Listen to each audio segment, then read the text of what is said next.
बच्चों, साइंस की क्लास में आपका स्वागत है। और आज हम पढ़ेंगे चैप्टर नंबर 2 जिसका नाम है microorganism friend and foe. और इसका बचा हुआ भाग कुछ रह गया था, ठीक है।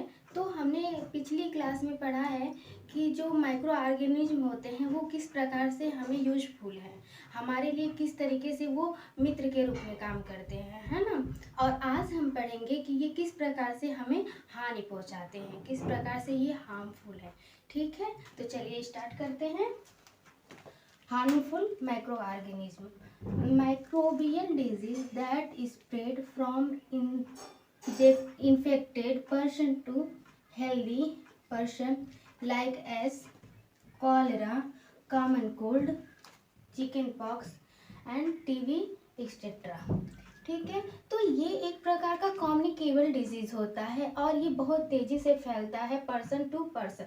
जैसे कोई भी पर्सन है, अगर उसे जो है कि कोई बैक्टीरिया वायरस काज कर लिया है तो वो क्या होता है कि वो पर्सन टू पर्सन फैलता है। कैसे फैलता है, क्यों? क्योंकि आपने अभी पिछली के क्लास में पढ़ा है ना कि ये जो माइक्रो ऑर्गेनिज्म होते हैं वो कहीं भी ग्रो कर लेते हैं, है ना। तो वो हवा में भी होगा, वाटर में भी होगा, सॉइल में भी होगा। तो हवा के द्वारा जैसे कॉमन कोल्ड हुआ, जुकाम हो गया, इन्फ्लुएंजा हो गया, ठीक है। तो ये क्या होता है कि जब भी हम मतलब किसी पर्सन को खांसी जुकाम हुआ होता है तो वो छींकता है या वो खांसता है तो उसके मुंह से कुछ जो है कि एयर निकलती है, उसके द्वारा जो माइक्रोब क्या होते हैं ये एक पर्सन से दूसरे पर्सन में क्या करते हैं, फैलते हैं। तो इसे जो कहते हैं कम्युनिकेबल डिजीज, है ना। और जो होता है एक नॉन कम्युनिकेबल डिजीज होता है, जैसे HIV एड्स ऐसे हो गए, ये सब होता है, ठीक है। और हाँ, एक जो carry by mosquito and fly, आपने देखा होगा कुछ जो है ना रोग को ले जाने का काम करते हैं, जैसे मॉस्किटोज हो गए, है ना, और फ्लाई हो गया, मक्खियाँ जो होती हैं। जैसे कि जब जो मक्खियाँ होती हैं ना बाहर कूड़े करकट में बैठती हैं, किसी अपशिष्ट पदार्थ पर बैठी और उनके जो पैर होते हैं उस पर जो बैक्टीरिया लगी होती है वो फिर हमारे घर में आते हैं और खाना पर बैठ गए, भोजन को क्या कर देते हैं, फिर उससे को इफेक्टेड कर देते। अब वही भोजन जब हम लोग लेते हैं तो वो क्या करता है, वो हमें हार्म पहुंचाता है। तो ये जो मॉस्किटो और फ्लाई होती है ना, ये कैरी करने का काम, ले आने ले जाने का काम करते हैं, है ना। जैसे मलेरिया हो गया और डेंगू हो गया, ये सब क्या है, ये कैरी करते हैं, ये जो है मॉस्किटो से फैलता है ना। और डिसीज, हाँ, ये house fly sit on the garbage animals except, ठीक है। तो ये जो फ्लाई होता है ना वो बैठता है, वो फिर क्या करता है, पैथोजन का काम करता है, बॉडी में फैलाने का काम करता है, इंजेक्ट करता है ना। जो फीमेल एनाफिलीज होता है, मॉस्किटो होती है, वो कैरी करती ले जाती है, पैरासिटिक होती है, वो क्या करता है, मलेरिया फैलाता है। और ये मलेरिया जो है ये किस बैक्टीरिया से होता है, तो ये प्लाज्मोडियम है। और जो female Aedes mosquitoes carry of dengue, ये किससे फैलता है, ये वायरस से फैलता है ना। Disease causing microorganism are pathogen, like spoil कर देते हैं फूड को, कपड़े में भी होते हैं, और लेदर ये चमड़े के में भी होता है।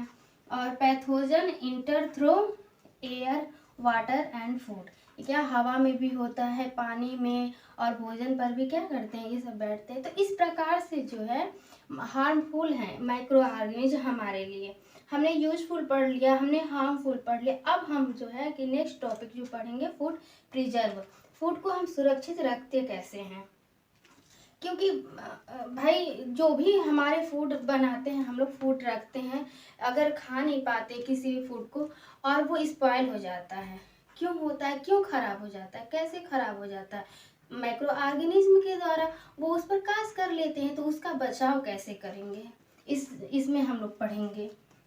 जैसे कवर फूड, हम जो भोजन है उसे ढक कर के रखेंगे, हाँ ढक कर के रखेंगे तो कुछ दिन क्या कुछ घंटे रहेगा, फिर वो क्या होगा, ग्रो कर लेगी, खराब हो जाएगी, माइक्रो ऑर्गेनिज्म हो जाएंगे। और एक है, ये तो फ्लाई से हमें बचाएगा। मक्खियाँ जो होती हैं बाहर से जो लेकर के आती हैं, हम कुछ छोटे छोटे बैक्टीरिया उनके पैरों में लग कर आती है, तो वो खाने पर जब बैठती हैं तो उसको जो है इफेक्टेड कर देती हैं। तो ये ढकने का काम तो वैसे ही हो गया कि चलो ढक दिए, हम मक्खियों से बच गए, लेकिन कुछ जो होते हैं उसमें माइक्रो ऑर्गेनिज्म सूक्ष्म होते हैं, वो ग्रो कर जाते हैं, ठीक है। तो वो कैसे हम लोग उसको अच्छे से प्रिजर्व करेंगे, तो यूज डिफरेंट केमिकल्स, कुछ केमिकल द्वारा हम लोग क्या करते हैं, प्रिजर्व करते हैं। जैसे सोडियम बेंजोएट आचार को हम लोग प्रिजर्व करते हैं, ये अगर डाल देते हैं एक कवर के रूप में, क्या होता है उस पर कवरिंग बना लेता है, ताकि जो है कि बैक्टीरिया ग्रो ना कर पाए। सोडियम बेटा सोडियम मेटा बिसल्फाइड जो होता है, ये जेम को जो है सुरक्षित करके रखता है, उसमें हम लोग यूज करते हैं। जेम हो गया, जेली हो गया, ये जो है कि शुगर से हम लोग बचाते हैं। यूज शुगर, हम क्या करते हैं कि कुछ जो होता है ना, शुगर भी काम में आता है, जैसे जेम हो गया, जेली हो गया, इसमें हम लोग क्या करते हैं, शुगर डाल देते हैं, कुछ दिन तक ये प्रिजर्व रहता है। हाँ, use full oil, salt, vinegar, हम लोग जो है कि फूड को, कुछ फूड ऐसे होते हैं जैसे फल हो गया, मछली, मांस, आचार, ये सब क्या हो गए, ये जो है साल्ट से भी हम लोग उसको बचा करके रखते हैं, विनेगर से भी, कुछ ऑयल भी डाल देते हैं। आप लोगों ने देखा होगा घर में जब अचार बनता है तो क्या होता है कि उसमें हमारे जो मम्मी लोग होती हैं उसमें तेल थोड़ा भर देती हैं, तो इससे वो बच जाता है। कुछ लोग विनेगर भी डाल देते हैं, इससे बच जाता है। पोस्चराइजेशन, हीट एंड कोल्ड ट्रीटमेंट, ये दूध, इससे हम लोग दूध को बचा करके रखते हैं। हीट एंड कोल्ड मीन्स होता है कि बहुत हम लोग एकदम ठंडा कर देते हैं तो उसमें भी बैक्टीरिया जो है, जो माइक्रो ऑर्गेनिज्म है, वो ग्रो नहीं कर पाते हैं। और बहुत हाई अगर हम गर्म कर देते हैं तो उसमें भी बैक्टीरिया क्या करते हैं, माइक्रो ऑर्गेनिज्म हमारे क्या होते हैं, वो ग्रो नहीं कर पाते हैं। ना ठंडे में ज़्यादा वो ग्रो कर पाएंगे, ना बहुत ही टेम्परेचर हाई होगा तो वो ग्रो कर पाएंगे। तो इससे हम दूध को सुरक्षित रख सकते हैं। और स्टोरेज एंड पैकिंग, ये स्टोरेज एंड पैकिंग जो है ना, ये मेवे, जैसे देखिए ना आप लोग पैकेट में मेवा जो है कि बनकर आता है, और उसमें लोग पॉलीथीन लगाए रहते तो वो खराब नहीं होता है जल्दी। और कुछ सब्जियां भी होती हैं जिसमें जो पैक नुमा होकर के आती हैं, ताकि कुछ दिन तक सब्जी भी खराब ना हो। तो हम तो आज पढ़ लिए, इसके आगे हम पढ़ेंगे नाइट्रोजन फिक्सेशन, ठीक है। तो ये हम नेक्स्ट क्लास में पढ़ेंगे, आज इतना ही। तो आई होप कि आप लोगों को अच्छे से समझ में आया होगा। तो थैंक यू।